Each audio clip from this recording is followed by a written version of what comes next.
భగవద్గీత నవమాధ్యాయం రాజవిద్యా రాజగుహ్యయోగం. అనన్యాశ్చింతయంతో మాం యే జనాః పర్యుపాసతే తేషాం నిత్యాభియుక్తానాం యోగక్షేమం వహామ్యహం. అనన్య చిత్తంతో ఎవరు నన్ను ధ్యానిస్తూ సేవిస్తారో, నాయందే సదా నిష్ఠ కలిగి ఉంటారో అటువంటి వారి యోగక్షేమాలను నేనే ఇస్తాను.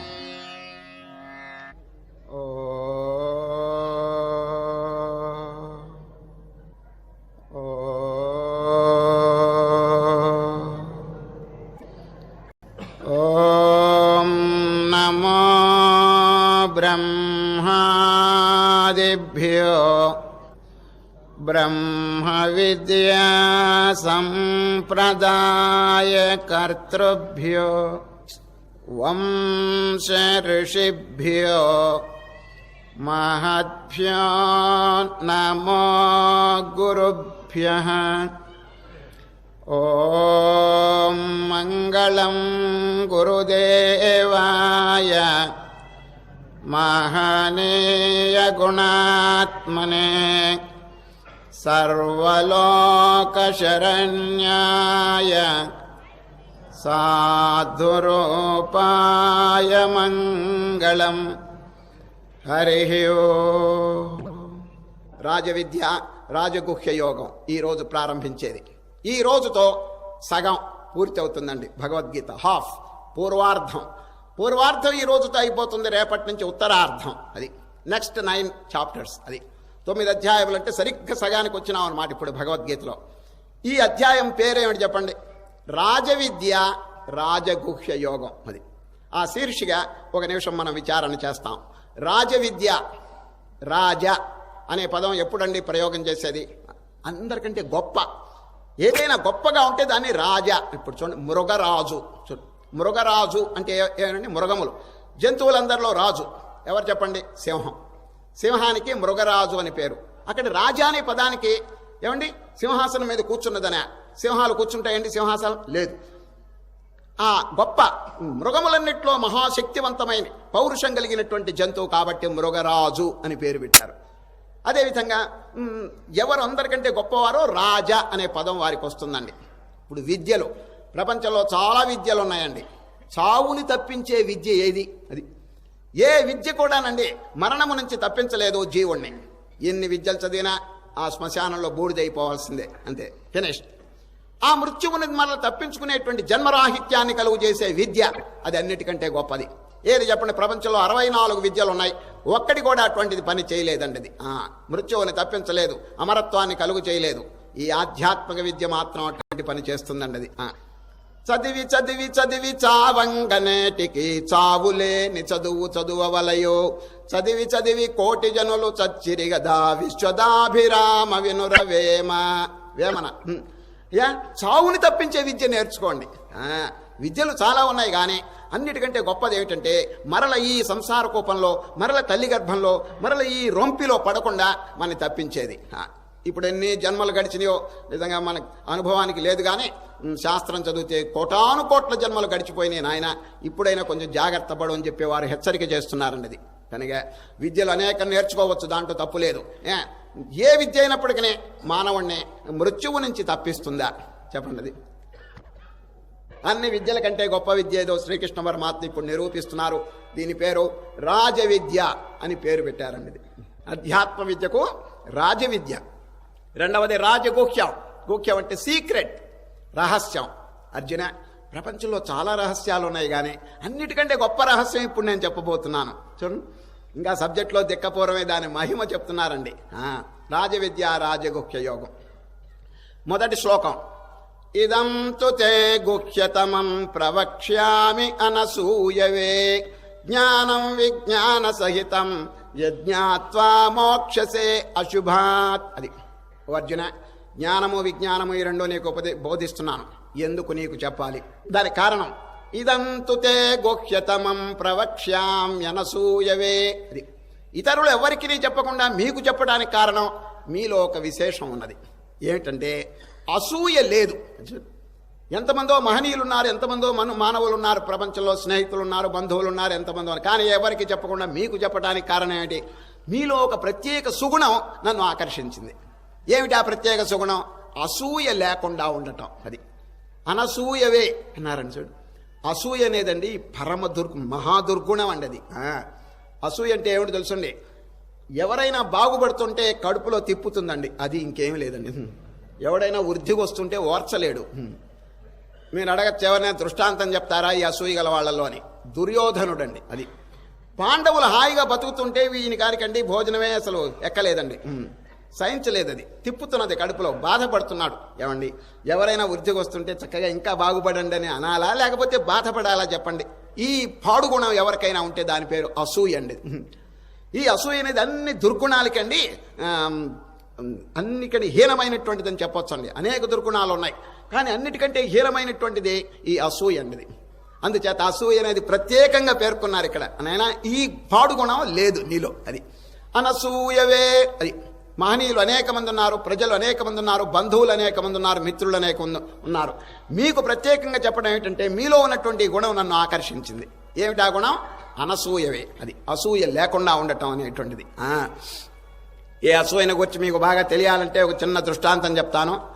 ఒక గ్రామంలోనండి ఇద్దరు ఉన్నారండి. ఇద్దరు ఒకరి మీద ఒకరు ఎప్పుడు కారాలు మిరియాలు నూరుకుంటూ ఉంటారండి. ఎప్పుడు ఒకళ్ళు ద్వేషించుకోవటం, అసూయ. వాడు బాగుపడితే వీడు ఓర్చలేడు, వీడు బాగుపడితే వాడు ఓర్చలేడు. అట్లా ఇద్దరు ఉన్నారండి ఒక గ్రామంలో. ఆ ఇద్దరిలో ఒకడేం చేశాడు తెలుసండి? ఆ గ్రామానికి తూర్పు వైపు వెళ్ళి ఒక చెట్టు కింద కూర్చుని బ్రహ్మదేవుని కూర్చి తపస్సు మొదలు పెట్టాడండి ఒకడు. మరి వీడు ఊరుకుంటాడండి? వాడి మీద అసూయ కదండి. వీడు పడమర వైపు వెళ్ళాడండి. వెళ్ళి ఇంకో చెట్టు కింద కూర్చుని ఆయన బ్రహ్మదేవుని కూర్చి తపస్సు చేస్తున్నాడండి. కొంతకాలం తపస్సు అయిన తర్వాత బ్రహ్మదేవుడు ఇక్కడికి వచ్చాడండి వీడి దగ్గరికి. ఏనాయనా ఏదన్నా వరం కోరుకుంటావా అని. కోరుకుంటాను కానీ వాడి దగ్గరికి వెళ్ళి అడుగు ముందు ఏం కోరుకుంటాడో అన్నాడండి. బ్రహ్మదేవుడు ఇక్కడికి వచ్చాడండి. ఏమయ్యా ఏదన్నా వరం కోరుకుంటావా అని. వాడి దగ్గరికి వెళ్ళావా అన్నాడు. వెళ్ళాను అన్నాడు. ఏం కోరుకున్నాడని. ఏమి లేదు, ముందు నీ దగ్గరికి వెళ్ళమన్నారు అన్నారు. ఈయన ఏమన్నాడు తెలుసండి? ఆయన దగ్గరికే పోండి, ఆయన ఏం వరం కోరుకుంటాడో దానికి రెట్టింపు నాకు ఇవ్వండి అన్నాడండి. ఫలానా వరం అని అడగలేదండి. ఆయన ఏం వరం కోరుకుంటాడో డబుల్గా నాకు ఇవ్వండి. ఆయన 1000 రూపాయలు కోరుకుంటే నాకు 2000 ఇవ్వండి. ఒక గ్రామం కోరుకుంటే 2 గ్రామాలు ఇవ్వండి. ఈ విధంగా అడిగేశాడండి. అప్పుడు బ్రహ్మదేవుడు ఇక్కడికి వచ్చాడు. ఏమయ్యా ఏం కోరుకుంటావు? అక్కడికి వెళ్ళావా అన్నాడు. శుభ్రంగా వెళ్ళాను. ఏం చెప్పాడు? నువ్వు ఏది కోరితే దానికి రెట్టింపు అడిగాడని. ఈయన ఏమన్నాడు తెలుసండి? నాకు ఒక కన్ను పోగొట్టవయ్యా అన్నాడండి ఆయన. వాడికి 2 కళ్ళు పోయినాయండి వాడికి అవతల.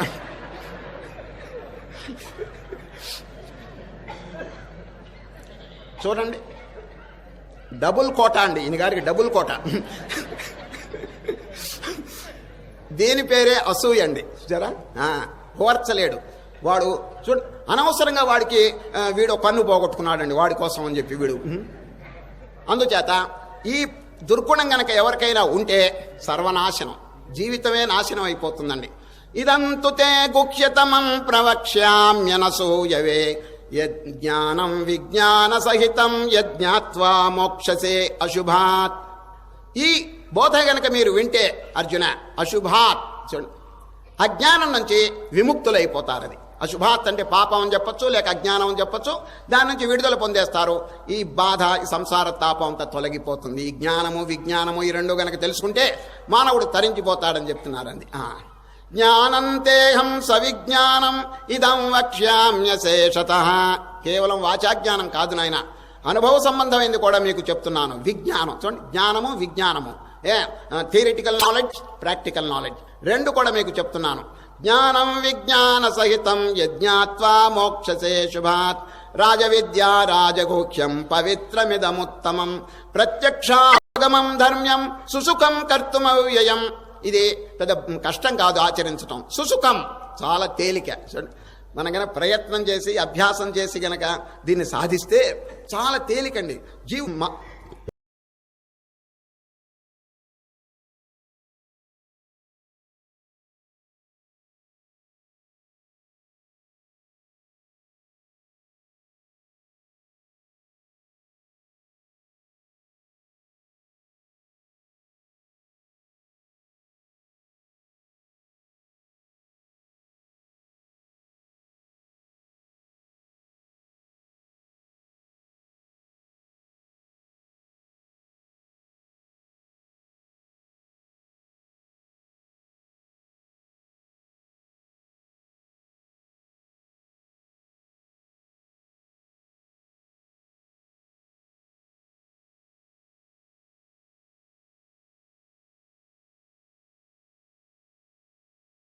మానమో యథా అది.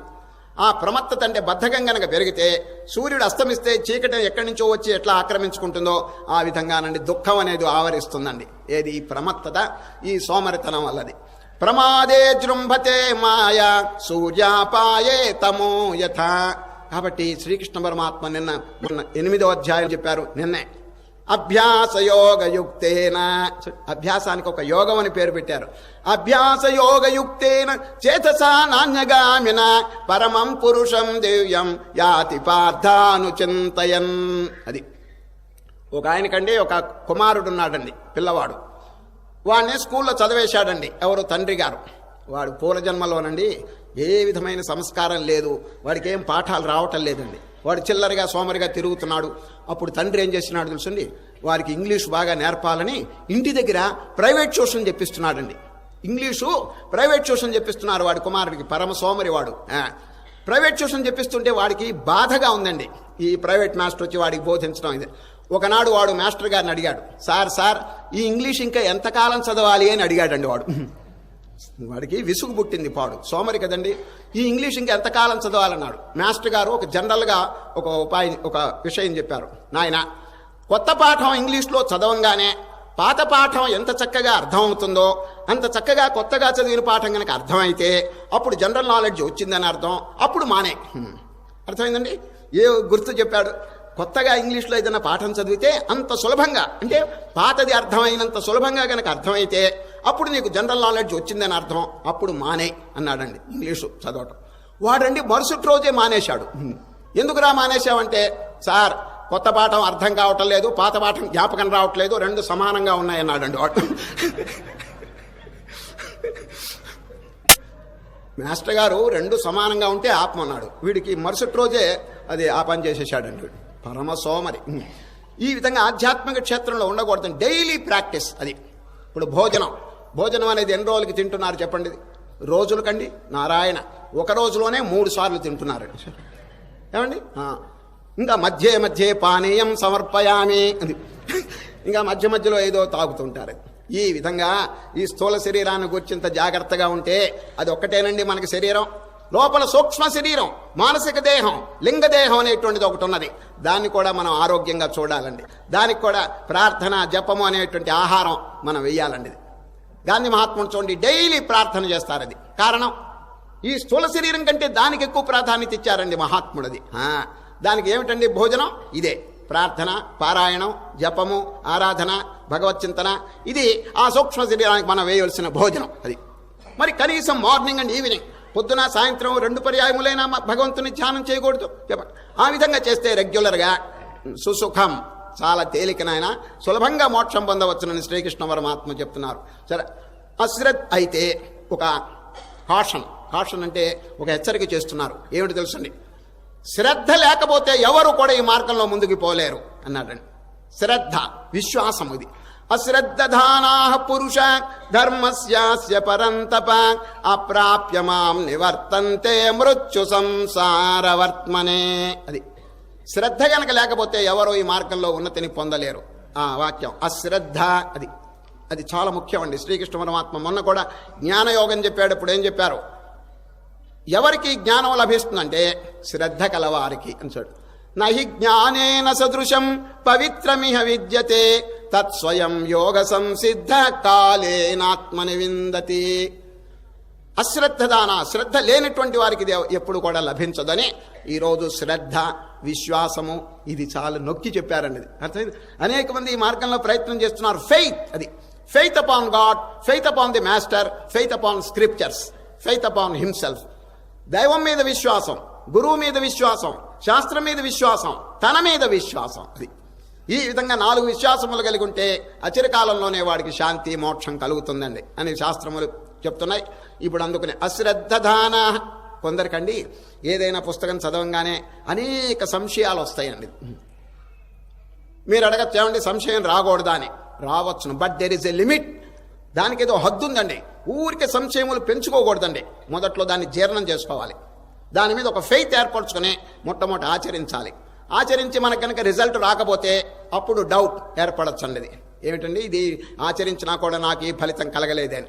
వీడు ఆచరించడు, పెట్టడు, దీనిలో లోతులో ప్రవేశించడు, ఊరికే చదివి ఇదిగో దీంట్లో ఈ సంశయం ఆ సంశయం అని అనుకుంటే కాదండి అది. మోఘాశ మోఘ కర్మాణో మోఘ జ్ఞాన విచేతస.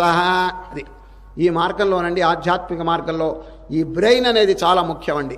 మెదడు అంటే ఏమిటి? కామన్ సెన్స్, అది తెలివి. అది ఏది శాశ్వతం ఏది అశాశ్వతం అనేది బాగా తెలుసుకోవాలండి. ఆ వివేకం కనుక లేకపోతే, ఆ విచారణ కనుక లేకపోతే ఎవరైనా ఈ కార్యక్రమంలో ప్రవేశిస్తే వారండి ఉన్నతిని పొందలేరు. అందుకనే వివేకం దీనికి ఇంగ్లీష్లోనండి డిస్క్రిమినేషన్ అంటారండి. Discrimination between the real and the unreal. అది శాశ్వతము అశాశ్వతము ఈ రెండింటినీ విభజించేటువంటి కెపాసిటీ మానవుడు సంపాదించాలి. ఇప్పుడు పాలు నీళ్లు ఈ రెండు కలిసినాయి అనుకోండి, మనం విడదీయగలమా? లేదండి. ఒక పక్షి ఉందండి ఈ ప్రపంచంలో, ఆ పక్షి పేరు హంస. ఆ హంసను కనుక దగ్గరికి తీసుకొస్తే పాలు మాత్రం తాగి వేస్తుంది, నీళ్లు మిగులుస్తుందండి. చూడండి, ఆ పాలను తాగే కెపాసిటీ ఆ ముక్కులో పెట్టాడండి దానికి భగవాన్. ఆ విధంగానే ప్రపంచంలో సారం అసారం రెండు కలిసి ఉన్నాయి. మహనీయులైనటువంటి వాడు సారం అంటే ఎవరు? శాశ్వతమైన వస్తువు. ఇప్పుడు ఈ శరీరం అండి, శరీరంలో రెండు ఉన్నాయి. పరమాత్మ ఉన్నారు, ఈ ప్రకృతి జడమైన ఉపాధి ఉన్నది. ఉపాధే నేను అని అనుకుంటున్నాడు వీడు, తెలివి తక్కువ. చూడండి, ఉపాధి ఏమిటి చెప్పండి? కుండ. తాను కుండ అవుతాడండి ఎప్పుడైనా? కాదండి, కుండ జడం. అదేవిధంగా ఈ పంచకోశములు అన్నమయ, ప్రాణమయ, మనోమయ, విజ్ఞానమయ, ఆనందమయ కోశములు 5 కూడా జడమైనటువంటివి. ఈ 5 లోపల చూడండి, స్వశరీరే స్వయం జ్యోతి స్వరూపం సర్వసాక్షిణం. అది సర్వసాక్షి లోపల ఉన్నారు. అది క్షీణదోషా ప్రపశ్యంతి నేతరే మాయయావృతా. పాపం తొలగిన వారు మాత్రమే చూడగలరు, వారిని తక్కిన వారు తెలుసుకోలేరు, చూడలేరు. కానీ పరమాత్మ యొక్క స్థానం కొంచెం తెలుసుకొని వ్యర్థమైనటువంటి కోరికలు, వ్యర్థమైనటువంటి కార్యక్రమాలు విరమించుకోవటం చాలా మంచిది. మోఘ అనేటువంటి పదం ప్రయోగం. మోఘాచ మోఘ కర్మాణో మోఘ జ్ఞాన విచేతస. ఇది ప్లీజ్ అండర్లైన్. మనస్సు ఉన్నది కానీ విగత, ఆ కామన్ సెన్స్ లేకుండా ఉన్నదన్నమాట. అది విగత చేత సహా. అది కనుకనే శాస్త్రములోనండి నిత్యానిత్య వస్తు వివేకము, దీనికి ఎక్కువ ప్రాధాన్యత ఇచ్చారండి. నిత్యానిత్య వస్తు వివేకం. ప్రపంచంలో వివేకం చాలా మందికి తక్కువగా ఉంది. ఏది నిత్యమో ఏది అనిత్యమో అందరికీ తెలియదండి. ఇది మహాత్ములైన వారు చక్కగా విభజించి చూడండి, ఈ స్థూల ప్రపంచాన్ని అంతటినీ కొంచెం వేరు చేసి కేవలం సాక్షిగా ఉన్నటువంటి ఆత్మలో నిలకడగలిగేటువంటి సాధన మహనీయులు చక్కగా చేస్తున్నారండి. సరే, సాంఖ్యయోగంలో ఈ ఉపాధికి సంబంధించినవన్నీ 24 తత్వములు ఉన్నాయండి. 96 తత్వములు ఉంది. ఇవన్నీ కూడా జడమైనవి.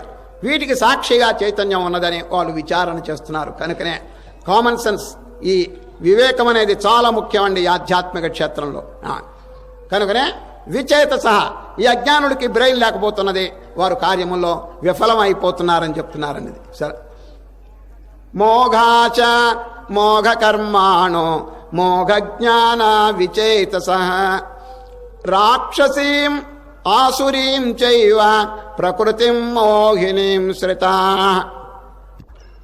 అందుచేత తెలివి తక్కువ వాళ్ళు ఈ విధంగా విమర్శ చేయటం, దేవుడు లేడనటం, ఈ విధంగా చూడండి. దేవుడు లేడేమిటండి? భగవంతుడు ఎక్కడున్నాడు? ఇప్పుడు చెప్పాడు కదండి, పాలలో వెన్న ఒక చోట ఉంటుందండి, అంతటా వ్యాపించున్నది పాలలో వెన్న. మరి పాలలో వెన్న లేదు అని ఎవరైనా అంటే దానికి ఏమైనా అర్థం ఉందా? భగవంతుడు లేడంటే అసలు భగవంతుడు హూ ఈజ్ గాడ్, వాడి హృదయంలో ఎవరండి కాపురం ఉండే చెప్పండి. ఇప్పుడు నాస్తికుడు అంటే దేవుడు లేడు అన్నాడు అనుకోండి ఒక ఆయన, ఆ పలికించేది ఎవడు? అది చెప్పండి. ఆ లోపల వాక్యం ఎట్లా వచ్చింది వాడికి? ఆ లోపల చైతన్యం గనక లేకపోతే ఆ లోపల పలికించేవాడే పరమాత్మ. ఉపనిషత్తులో ఏం చెప్పారో తెలుసండి, దేని యొక్క సామర్థ్యం చేత మానవుడు మాట్లాడగలుగుతున్నాడో, దేని యొక్క సామర్థ్యం చేత మానవుడు వినగలుగుతున్నాడో అదే పరమాత్మ అన్నాడండి సార్. ఇప్పుడు ఏ శక్తి చేత వాడు దేవుడు లేడని అన్నాడు చెప్పండి. అది ఆ లోపల ఆ చైతన్యం లేకపోతే మాట్లాడగలడా? వాళ్ళు సర్వసాక్షిగా ఉన్నటువంటి వస్తువు లేదని చెప్పి ఎవరైనా అంటే దానికి అర్థం ఉందా? దేవుడు లేడంటే అసలు దేవుడు అంటే ఎవరు? సత్ అంటే ఉనికి అనేది లేదు అని ఎవరైనా అంటారు చెప్పండి. Can existence become non existence? చెప్పండి. ఉనికి అనేది లేమి ఎప్పుడైనా అవుతుందా? మరి దేవుడు లేడంటే నేను లేను అన్నట్టు. ఎవరైనా నేను లేనంటే దానికి అర్థం ఉందన్నది. ఈ మధ్య ఒక ఆయనండి నా నోట్లో నాలుక లేదు అన్నాడండి. నా నోట్లో నాలుక లేదు. నాలుక లేకపోతే అసలు ఆ మాట ఎట్లా అంటాడు వాడు చెప్పండి. కాబట్టి అది నిరాధారమైన వాక్యం అండి. దానికైనా కొంచెం అర్థం ఉంది. కానీ ఇంకొక ఆయన ఏమన్నాడు తెలుసండి, మా నాయన బ్రహ్మచారి అన్నాడండి ఒక ఆయన. దానికేమైనా అర్థం ఉందండి? వాళ్ళ నాయన బ్రహ్మచారి అయితే వీడెక్కడి నుంచి వచ్చాడు? ఇటువంటి వాక్యముల్లోనండి అర్థమే లేదండి, నిరాధారం. అదేవిధంగా దేవుడు లేడు ఎవరైనా అంటే నిజంగా వాడు లేకుండా పోతాడా? వాడున్నప్పుడు దేవుడు తప్పకుండా ఉండి తీరాలది. సరే, X into infinity is equal to God. జీవుడు అనే వారికి ఎక్స్ అని పెట్టండి ఈ mathematical. X into infinity is equal to God. జీవుణ్ణి అనంతం పెట్టి పెంచితే పరమాత్మ. విశ్వరూపం. విశ్వరూపం అంటే ఏంటి? అనేక మంది జీవులు చేరి ఆ విశ్వరూపం అయినారు. మరి విశ్వరూపం లేదు అంటే జీవుడు కూడా లేడు అని చెప్పి అర్థం. అయ్యా, చెప్పేవాడు లేడంటే దానికి ఏమైనా అర్థం ఉందా చెప్పండి? నిరాధారమైనటువంటి వాక్యాలండి. ఇటువంటి ఎవరైనా వింటే దాన్ని తుడిచి అవతల పారేసేయండి. అది చెవిలో ఇంకా పెట్టుకోకూడదండి. అది నాస్తికులు ఎప్పుడూ కాకూడదండి. ఆస్తికత్వం చేతనే మానవుడు తరిస్తాడు. అది ఇప్పుడు చెడ్డవారిని గురించి చెప్పి ఇక మంచి వారిని గురించి చెప్తున్నారండి. అది మహాత్మానస్తు మాం పార్థ దైవీం ప్రకృతిమాశ్రితా భజంతి అనన్యమనసో జ్ఞాత్వా భూతాదిమవ్యయం. ఇంతవరకు చెడ్డవారి యొక్క లక్షణం చెప్పారు. ఇప్పుడు మంచివారి లక్షణం. మహనీయులు ఏం చేస్తారంటే సతతం, సందు లేకుండా, ఖాళీ లేకుండా ఎప్పుడు ఆ భగవత్ చింతన చేస్తుంటారటండి. సతతం కీర్తయంతో మాం యతంతస్య దృఢవ్రతాః నమస్యంతస్య మాం భక్త్యా నిత్యయుక్తా ఉపాసతే. మహాత్ముల యొక్క స్వరూపం ఇట్లా ఉంటుందండి. మహాత్మానస్తు మాం పార్థ దైవీం ప్రకృతిమాశ్రితా. దైవీ ప్రకృతి ఆశ్రయించి సద్గుణములను చక్కగా అవలంబించి ఆ భగవంతుని యొక్క అనన్యమైనటువంటి భక్తి కలిగి ఉంటారు. ఏ విధంగా చెప్పి ముఖ్యమైనటువంటి ఒక ఘట్టంలో ప్రవేశిస్తున్నారు శ్రీకృష్ణుడు. ఏమనగా అనేక మంది యజ్ఞములు, యాగములు ఇవన్నీ చేసి మనం స్వర్గం పొందుతాం, స్వర్గంలో సుఖం అనుభవిస్తామని కొందరికి అభిలాష ఉందండి. శ్రీకృష్ణ పరమాత్మ దాన్ని ఖండిస్తున్నారండి. ఏమండి స్వర్గం స్వర్గం అంటారు, ఏముంది అక్కడ చెప్పండి? ఇక్కడున్న సుఖాల కంటే కొంచెం ఎక్కువ సుఖాలు ఉంటాయి అంతే. ప్రాపంచిక సుఖం, యానిమల్ ప్లెజర్స్, ఈ ఇంద్రియ సుఖం అది ఉత్తమమైంది కాదండి. రిఫ్లెక్టివ్ హ్యాపీనెస్, ప్రతిబింబ సుఖమే కానీ ఒరిజినల్ హ్యాపీనెస్ కాదండి. అది ఒరిజినల్ హ్యాపీనెస్కి నాశనం అనేది ఉండదు. ఆ స్వర్గంలో సుఖం అండి కొంతకాలం అయిన తర్వాత ఆ పుణ్యం ఉన్నంత వరకు అక్కడ ఉంటాడు, తర్వాత కింద పడిపోతాడు. ఆ విషయం చెప్తున్నారు. తేతం భుక్త్వా స్వర్గలోకం విశాలం క్షీణే పుణ్యే మర్త్యలోకం విశంతి. ఆ స్వర్గలోకంలో కొద్ది కాలం ఉండి ఆ పుణ్యం కాస్త క్షయించిపోతే మళ్ళా కింద పడిపోతున్నాడు. వాట్ ఫర్ చెప్పండి? ఏమి లాభం వాడక్కడ ఈ ప్రాపంచిక సుఖాలన్నీ అనుభవించి? అందువల్ల మోక్ష సుఖం, శాశ్వత సుఖం, దైవ సుఖం, డివైన్ హ్యాపీనెస్, స్పిరిచువల్ హ్యాపీనెస్ అనే దాని మీద దృష్టి పెట్టుకోమని చెప్తున్నారండి. ఇది స్వర్గానికి వచ్చి అంత ఎక్కువగా చెప్పలేదండి ఇక్కడ. దానికి వచ్చి ఇంకా కండెమ్ చేస్తున్నారు, విమర్శ చేస్తున్నారు. దానికోసం డోంట్ వేస్ట్ యువర్ టైం. ఈ యజ్ఞయాగాదులు, ఈ కర్మకాండ, దీంట్లో టైం అంతా పాడు చేయొద్దంటున్నారండి. తేతం భుక్త్వా స్వర్గలోకం విశాలం క్షీణే పుణ్యే మర్త్యలోకం విశంతి. ఏవం త్రయీ ధర్మ మనోప్రపన్న గతాగతం కామకామా లభంతే. కోరికలను పెంచుకున్న వాడికి ఇదే గతి అవుతుందండి. గతాగతం, గత అంటే ఒక లోకానికి వెళ్ళటం, ఆగతం అక్కడి నుంచి మళ్ళీ రావటం, అనగా చావటం మళ్ళీ పుట్టటం. దీని పేరు గతాగతం అండి. ఈ విధంగా ఒక లోకానికి పోవటం, మరలా ఇంకో ఈ లోకానికి రావటం, ఇదేనండి కార్యక్రమం జీవుడికి. చూడండి ఏం లాభం చెప్పండి? ఒక లోకానికి వెళ్ళటం, అక్కడ అనుభవించటం, మళ్ళీ ఇక్కడ అనుభవించటం, దీని పేరు పునరావృత్తి. చూడండి శ్రీకృష్ణ పరమాత్మ చెప్పారు, ఓ అర్జున, ఆ బ్రహ్మ భువనాల్లోక పునరావర్తినోర్జున మాముపేత్యతు కౌంతేయ పునర్జన్మన విద్యతే. ఏ లోకానికి వెళ్ళినా తిరిగి రావాల్సిందే, మళ్ళీ పుట్టవలసిందే. నన్ను గనక పొందితే జన్మరాహిత్యం, జన్మరాహిత్యం కలుగుతుందని చక్కగా ప్రబోధం చేసినారు. అర్థమైందండి? కనుక ఆ లోకానికి వెళ్ళి గతాగతం చూసారు. పోవటం రావటం నిజంగా ఈ దౌర్భాగ్యం అండి. పుట్టడం, చావటం, మళ్ళీ తల్లి గర్భంలో ప్రవేశించడం, ఈ బాధలన్నీ అనుభవించడం, ఇది ఎవరికి వస్తుంది? కామకామి. అది కోరికలు గలవాడికి ఇటువంటి దుర్గతి కలుగుతుంది. గతాగతం కామకామా లభంతే. ఒక ఆయన ఇంకొక ఆయన్ని ప్రశ్న అడుగుతున్నాడు, ఏమండి ఫుట్బాల్ అంటే కాలుతో ఆడుతుంటారు చూడండి, బంతి. ఫుట్బాల్ ఎందుకొరకు పుట్టింది అని అడిగాడండి ఒక ఆయన ఇంకొక ఆయన. అవతల అని చెప్పాడు తన్నులు తినటానికి పుట్టింది అన్నాడండి వాడు. అంతే కదండి. ఆ ఫుట్బాల్ పూర్వజన్మలో ఏం చేసుకుందో కానీ అందరూ కాలుతో కొట్టడమే. ఎవడైనా అయ్యో పాపం పాపం ఫుట్బాల్ అందరూ కాలుతో కొడుతున్నారని ఎవడైనా చేత్తో పట్టుకున్నాడా ఫౌల్ అంటాడండి కెప్టెన్. పట్టుకోకూడదు చూడు ఫౌల్ అంటాడు అక్కడ. దానికి చూడండి చేత్తో పట్టుకునే మర్యాద లేదండి ఫుట్బాల్కి. అందరూ కాలుతో కొట్టాల్సింది, తలకాయతో కొట్టాల్సిందే. అంతేగానే ఆ దౌర్భాగ్యం అనుభవిస్తున్నది అది. చేత్తో ఎవరు పట్టుకుని మర్యాద చేయకూడదండి ఆ ఫుట్బాల్కి. సార్ ఒకటి ఇక్కడి నుంచి కొడితే వాడు అక్కడి నుంచి ఇంకో చోట కొడతాడు. ఈ విధంగానండి ఇటు పోవటం అటు పోవటం, ఒక లోకానికి వెళ్ళటం ఒక మానవుడు కూడా ఈ కర్మదేవతల చేత ఫుట్బాల్ వలె కొట్టబడుతున్నాడండి. What for, why should you waste your life అని పెద్దలు ఈ విధంగా ఘోషిస్తున్నారండి. వృధా చేయబాకండి. గతాగతం ఎవరికి దౌర్భాగ్యం కలుగుతుందంటే కామకామి, కోరికలు గలవాడికి, ప్రాపంచికమైనటువంటి కోరికలు గలవాడికి ఇదే గతి. ఆ లోకానికి వెళ్ళటం ఈ లోకానికి రావటం ఫుట్బాల్ వలె ఈ దెబ్బలు తింటున్నాడండి వాడు. గతాగతం కామకామా లభంతే. కాబట్టి ఇప్పుడు చేయవలసిన కర్తవ్యం వినండి. చాలా అద్భుతమైనటువంటి శ్లోకం. ఈ అధ్యాయంలో మకుటం వంటిదండి ఇప్పుడు చెప్పబోయే శ్లోకం 22. Please note down. అనన్యాశ్చింతయంతో మాం ఏ జనాః పర్యుపాసతే. అది తేషాం నిత్యాభియుక్తానాం యోగక్షేమం వహామ్యహం.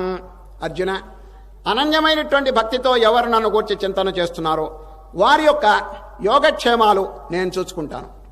ఇప్పుడు చాలామందికి ఒక ప్రశ్న కలుగుతున్నది ఏమిటంటే, ఏమండి సరే మీరు చెప్పారు నేను ఎల్లప్పుడూ ఆ భగవంతుని చింతన చేస్తాను, నా కుటుంబం ఎవరు పోషిస్తారు, నాకు భోజనం ఎవరు పెడతారు, ఈ విధంగా కొన్ని ప్రశ్నలు అడుగుతున్నారండి. నిజంగా ఆ భగవంతుని మీద విశ్వాసం చేత మనం గనక నిరంతరం భగవంతుని చింతన చేస్తే ఆ కుటుంబ విషయం కానీ భోజన విషయం కానీ నేను చూసుకుంటాను అని భగవానుడు హామీ ఇస్తున్నాడండి. సార్ అనన్యాశ్చింతయంతో మాం, మొదటి పాదం మనం చేయవలసిన కర్తవ్యం. మనం గనక అనన్యమైనటువంటి భక్తితో ఆ భగవంతుని గనక సేవిస్తే వారు మన యొక్క యోగక్షేమం విచారిస్తారు. యోగక్షేమం అంటే మనకు కావాల్సిన ఫెసిలిటీసు, అన్ని అవసరాలు ఇవన్నీ కూడా భగవంతుడు తీరుస్తారండి. అనన్యా చింతయంతో మాం ఏ జనాః పర్యుపాసతే తేషాం నిత్యాభియుక్తానాం యోగక్షేమం వహామ్యహం. చాలామంది యొక్క సందేహం తొలగిపోతుందండి. మరి ఎట్లా మా గతి ఎట్లా, మా యొక్క కుటుంబం ఎట్లా అని ఎవరైనా అడుగుతుంటే, అయ్యా అవన్నీ నేను చూసుకుంటానని శ్రీకృష్ణ పరమాత్మ. అయితే అనన్యమైనటువంటి భక్తితో వారిని సేవించాలి. అది ఆ కండిషన్ కనుక మనం నెరవేరిస్తే వారి యొక్క కర్తవ్యం వారు నెరవేర్చుకుంటారని. దీని పేరు మార్జాల కిషోర న్యాయం అంటారండి. మార్జాలం అంటే ఏమిటి చెప్పండి? పిల్లి. మార్జాల కిషోర న్యాయం. మార్జాలం అంటే సంస్కృతంలోని పిల్లి. పిల్లి కనుక బిడ్డ పుడితే ఏమండి ఆ బిడ్డకి ఆ యోగక్షేమాలన్నీ తల్లే చూసుకుంటుందండి.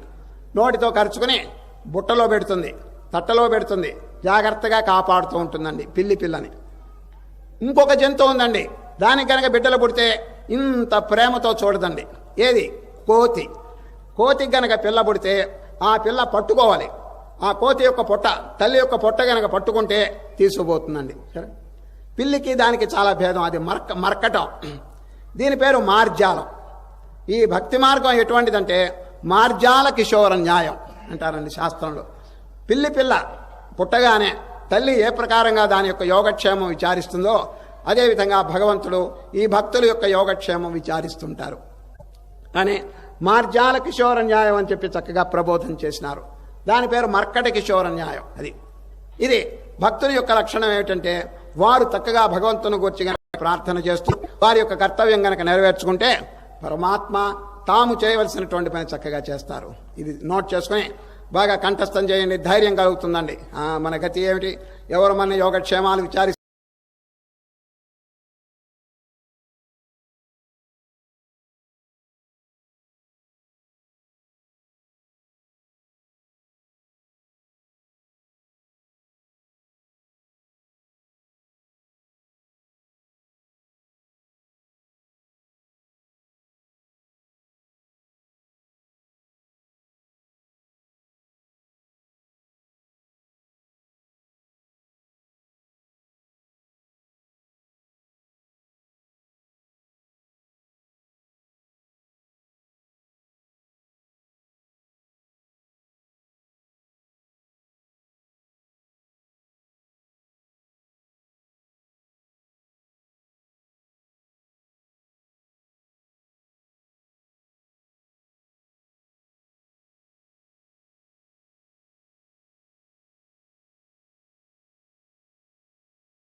వేస్తారు. ఇప్పుడు హారతి, దేవుడి గారికి హారతి ఇచ్చినారు, కొద్దిగా నీళ్లు తీసి హారతి పళ్ళెల్లో వేస్తారు.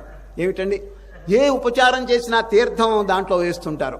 దీనికి కారణం ఏమిటి తెలుసండి, తీర్థం అంటే భక్తి రసం. అది అయినా మీరు ఏది చేసినా భక్తి రసాన్ని జోడించండి అని పెద్దలండి అంతరార్థంగా దీన్ని చూపిస్తున్నారండి. ఇది ఈ భక్తి అనేది కనుక లేకపోతే ఈ ఉపచారములకంతా శోభ లేదండి. అది అందుచేత పత్రం పుష్పం బీదవారికండి చక్కగా ఈ శ్లోకం బాగా అన్వయిస్తుందండి.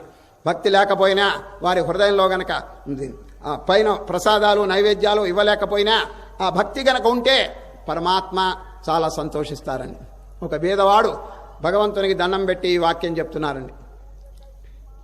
పూజకై మా వీట పుష్పాలు లేవునా ప్రేమాంజలులే సమర్పించనుంటి.